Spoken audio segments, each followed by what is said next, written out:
Operation ಅಸ್ಥಿಪಂಜರದ ಕಾರ್ಯಾಚರಣೆ ಇವತ್ತು ಕೂಡ ಮುಂದುವರಿತಾ ಇದೆ. ಆದರೆ ಸರ್ಕಾರ ಇವತ್ತು ಇದನ್ನು ಏನು ಮಾಡುತ್ತೆ ಅನ್ನುವಂಥದ್ದನ್ನು ನೋಡಬೇಕಾಗಿದೆ. ಪಾಯಿಂಟ್ ನಂಬರ್ 13ರಲ್ಲಿ 12 ಅಡಿ ಆಳ ಆಗಿದ್ರು ಕೂಡ ಇನ್ನೂ ಸಿಕ್ಕಿಲ್ಲ. 12 ಅಲ್ಲ, ಜಾಸ್ತಿ ಆಗಿದೆ ಅದು. ಬೇರೆ ಸ್ಥಳಗಳಲ್ಲಿ ಶೋಧಕ್ಕೆ ಪಟ್ಟು ಹಿಡಿದಿದ್ದ ಅನಾಮಿಕ ಬಾಕಿ ಇರುವಂಥ 14 ಸ್ಪಾಟ್ಗಳಲ್ಲೂ ಕೂಡ ಮಣ್ಣು ಅಗಿಯೋನ ಸಾರ್ ಅಂತ ಹೇಳ್ತಿದ್ದಾನಂತೆ. ತನಿಖಾಧಿಕಾರಿ ಜಿತೇಂದ್ರ ದಯಾಮ್ಗೆ ಒತ್ತಾಯಿಸಿದ್ದು ಮಾಸ್ಕ್ ಮ್ಯಾನು. ಮೇಡಮ್, ನಾಳೆ ಹೊಸ ಜಾಗ ತೋರಿಸ್ತೀನಿ, ಅಲ್ಲೇ ಬುರುಡೆ ಸಿಗುತ್ತೆ ಅಂತೆಲ್ಲ ಬುರುಡೆ ಬಿಡ್ತಾ ಇದ್ದಾನೆ.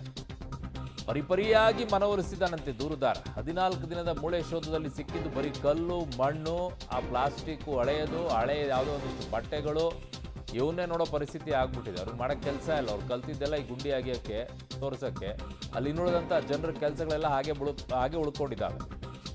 ಜನ ಒದ್ದಾಡಬೇಕು, ಇವ್ರು ಸಹಿ ಇಲ್ಲದೆ ಅಲ್ಲಿ ಯಾವುದು ಡಾಕ್ಯುಮೆಂಟ್ಸ್ಗಳು ಮೂವ್ ಆಗಲಾರ್ದೇನೆ ಎಷ್ಟೆಲ್ಲ ಪೆಂಡಿಂಗ್ಗಳು ಉಳ್ಕೊಂಡಿರುತ್ತೆ ಈ ವ್ಯಕ್ತಿಯಿಂದಾಗಿ. ಏನಾದರೂ ಸಿಕ್ಕಿದ್ದಿದ್ರೆ ಹೇಳ್ಬೋದಾಗಿತ್ತು, ಹೌದಪ್ಪ ಇನ್ನೊಂಚೂರು ಮಾಡಿ ಅಂತ ಹೇಳಿ. ಏನು ಸಿಗ್ಲಾದ್ರೆ ನಾಳೆ ಇನ್ನೊಂದು ತೋರಿಸ್ತೀನಿ, ಅಲ್ಲೊಂದು ತೋರಿಸ್ತೀನಿ, ಅಲ್ಲಿ ಬುರುಡೆ ಸಿಗುತ್ತೆ, ಇಲ್ಲಿ ಬುರುಡೆ ಸಿಗುತ್ತೆ, ಹಂಗೆ ಬುರುಡೆ ಬಿಟ್ಟಿದ್ದೇ ಆಯಿತು. ಈ ಬುರುಡೆ ಮ್ಯಾನ್ ವಿಚಾರದಲ್ಲಿ ಅನಾಮಿಕ ಮುಸುಕುದಾರಿ ಮಾಸ್ಕ್ ಮ್ಯಾನ್ ಅಂತ ಕರಿತಾ ಇದ್ವಿ. ಇನ್ಮೇಲೆ ಅವನಿಗೆ ಬುರುಡೆ ಮ್ಯಾನ್ ಅಂತಲೇ ಕರಿಬೇಕೇನೋ. ಕಾರಣ ಬುರುಡೆ ಬಿಟ್ಕೊಂಡು ಓಡಾಡ್ತಾ ಇರುವಂಥದ್ದು. ಒಂದು ತಾಳ್ಮೆ ಇರುತ್ತೆ ರೀ, ಒಂದು ನಂಬಿಕೆ ಇರುತ್ತೆ, ಒಂದು ವಿಶ್ವಾಸ ಇರುತ್ತೆ. ಎಲ್ಲಿಯವರೆಗೂ ತೋರಿಸೋರ್ಗೆ 1, 2, 2ರಲ್ಲಿ ಸಿಕ್ಕಿಲ್ಲ ಬಿಡು, 3ರಲ್ಲಿ ಸಿಕ್ಕಿಲ್ಲ ಬಿಡು, 4ರಲ್ಲಿ ಸಿಗ್ಬೋದು, 5ರಲ್ಲಿ ಸಿಗ್ಬೋದು. 16 ಗುಂಡಿಯಲ್ಲಿ 20-25 ಗುಂಡಿ ತೆಗ್ಸಿದ್ರು 16 ಜಾಗಗಳಲ್ಲಿ. ಅಷ್ಟೆಲ್ಲ ತೆಗ್ಸಿದ್ರು ಒಂದೇ ಒಂದು ಹೇಳಿದ ರೀತಿಯಲ್ಲಿ ಹೌದಪ್ಪ ಅಂತ ಹೇಳ್ಬೋದಿತ್ತು. ಅವಾಗ ಏನೂ ಇಲ್ಲ. ಸರ್ಕಾರ ಈಗ ಒಂದು ನಿರ್ಧಾರಕ್ಕೆ ಬರಬೇಕು ಈ ವಿಚಾರದಲ್ಲಿ.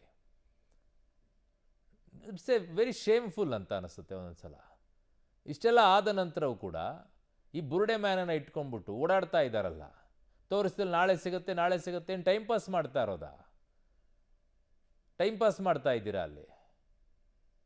ಅಲ್ಲಿ ಸಿಗುತ್ತೆ, ಇಲ್ಲಿ ಸಿಗುತ್ತೆ, ಗುಂಡಿ ತೆಗೆದಿದ್ದು ಆಟ ಆಡ್ಕೊಂಡು ಕೂತಂಗಿದೆ. ಒಂದು ನಂಬಿಕೆಗೆ ಈ ರೀತಿಯಾಗಿ ಧಕ್ಕೆಯನ್ನು ತಂದಿಡಬೇಡಿ. ಜನ ಒಂದು ಸಲ ರೊಚ್ಚಿಗೆ ಅದನ್ನು ಇಲ್ಲಿಯವರೆಗೂ ಕೂಡ ಅತ್ಯಂತ ತಾಳ್ಮೆಯಿಂದ ಇದ್ದಾರೆ ರಾಜ್ಯದ ಜನ. ನಿನ್ನೆಯಿಂದ ಬುಗಿಲೇಳ್ತಾ ಇದೆ, ಇವತ್ತು ಬುಗಿಲೇತಿದೆ. ಆ ತಾಳ್ಮೆಯ ಕಟ್ಟೆ ಒಡೆದ್ರೆ ಮಾತ್ರ ವಿಪರೀತವಾಗುತ್ತೆ. ಕಾರಣ ಇದೆಲ್ಲವೂ ಕೂಡ ನಂಬಿಕೆ ಮತ್ತು ಧಾರ್ಮಿಕ ಶ್ರದ್ಧೆಗಳಿರುವಂಥ ಜಾಗಗಳು. ಇವುಗಳ ಜೊತೆಗೆ ಆಟ ಆಡೋಕ್ಕೆ ಹೋಗ್ಬಿಡಿ. ಯಾರಿದ್ದೀರೋ ಅವ್ರಿಗೆ ಹೇಳ್ತಾ ಇದ್ದೀವಿ. ಒಂದು ಲೆವೆಲಲ್ಲಿರುತ್ತೆ, ಒಂದು ಲಿಮಿಟಲ್ಲಿರುತ್ತೆ. ಬೆಳ್ತಂಗಡಿ ಠಾಣೆಗೆ ರಾಷ್ಟ್ರೀಯ ಮಾನವ ಹಕ್ಕು ಆಯೋಗ ಭೇಟಿಯನ್ನು ಕೊಟ್ಟಿದೆ. SIT ತನಿಖೆಯ ಬಗ್ಗೆ ಸಮಗ್ರ ದಾಖಲೆಯನ್ನು ಈಗ ಸಂಗ್ರಹ ಮಾಡ್ತಾ ಇದೆ. ಅನಾಮಿಕ ದೂರುದಾರನ ಬಗ್ಗೆ ಮಾಹಿತಿಯನ್ನು ಈಗ NHRC ಸಂಗ್ರಹಿಸಿದೆ. SIT ತನಿಖಾಧಿಕಾರಿಗಳು ಪೊಲೀಸರ ಹೇಳಿಕೆ ದಾಖಲಿಸಿಕೊಂಡಿದ್ದಾರೆ. NHRC ಟೀಮ್ ಕಳೆದ 3 ದಿನಗಳಿಂದ ಬೆಳ್ತಂಗಡಿಯಲ್ಲೇ ಬೀಡು ಬಿಟ್ಟಿದ್ದಾರೆ ಅಧಿಕಾರಿಗಳ ತಂಡ. ರಾಷ್ಟ್ರೀಯ ಮಾನವ ಹಕ್ಕು ಆಯೋಗ ನಿನ್ನೆ ಒಂದು 3 ದಿನ ಆಯಿತು ಬಂದು ಭೇಟಿ ಕೊಟ್ಟು ಅನೇಕ ವಿಚಾರಗಳನ್ನು ಅವರು ಕೂಡ ಸ್ಥಳೀಯವಾಗಿ ಮಾಹಿತಿಯನ್ನು ಪಡ್ಕೊಳ್ತಾ ಇದ್ದಾರೆ. ಏನಾಗ್ತಾ ಇದೆ, ಏನಿಲ್ಲ ಅನ್ನುವಂಥದ್ದನ್ನೆಲ್ಲ ತಿಳ್ಕೊಳ್ತಾ ಇದ್ದಾರೆ. ಡಿಟೇಲ್ ಆಗಿರುವಂಥ ಇನ್ಫಾರ್ಮೇಷನ್ ಅವರು ಕೂಡ ಪಡ್ಕೊಳ್ತಾ ಇದ್ದಾರೆ. ಕಾರಣ ಅಲ್ಲಿ ಮಾನವ ಹತ್ಯೆಗಳಾಗಿದೆ ಅಂತಂದಾಗ ಅದಕ್ಕೆ ಅವ್ರು ಬರಲೇಬೇಕಾಗತ್ತೆ. ಹಾಗಾಗಿ ಏನಾಗಿದೆ, ಏನಿಲ್ಲ, ಸತ್ಯಶೋಧನೆಗಳು ಏನಿದ್ದಾವೆ ಅನ್ನೋದನ್ನು ನೋಡುವಂಥ ಜಾಗಕ್ಕೆ ಅವರು ಕೂಡ ಬಂದಿದ್ದಾರೆ, ನೋಡ್ತಾರೆ. But there is a limitation everything. ಎಲ್ಲದಕ್ಕೂ ಕೂಡ ಒಂದು ಕೊನೆ ಅನ್ನೋ ಒಂದು ತಾಳ್ಮೆ ಅನ್ನುವಂಥದ್ದು ಇರುತ್ತೆ. ಆ ಜಾಗವನ್ನು ನೋಡ್ತಾ ಇದ್ದರೆ ಎಲ್ಲ ಕಡೆಯೂ ಕೂಡ ಅವರು ಹುಡುಕಾಟವನ್ನು ನಡೆಸಿದ್ದಾರೆ. NHRC ಟೀಮ್ ಕೂಡ ಹೋಗಿದೆ. ಮಾನವ ಹಕ್ಕುಗಳ ಆಯೋಗ ಯಾವ ಜಾಗವನ್ನು ಕೂಡ ಬಿಟ್ಟಿಲ್ಲ. ಅವರು ಕೂಡ ಆ ಜಾಗಗಳಲ್ಲಿ ಎಲ್ಲೆಲ್ಲಿ ಏನೇನು ತನಿಖೆ ಶೋಧ ಕಾರ್ಯವನ್ನು ಮಾಡಿದ್ದೀರಾ, ಅವುಗಳನ್ನು ಏನಿದ್ದಾವೆ ಅವುಗಳನ್ನೆಲ್ಲ ನೋಡುವಂಥ ಕೆಲಸವನ್ನು ಮಾಡಿದ್ದಾರೆ.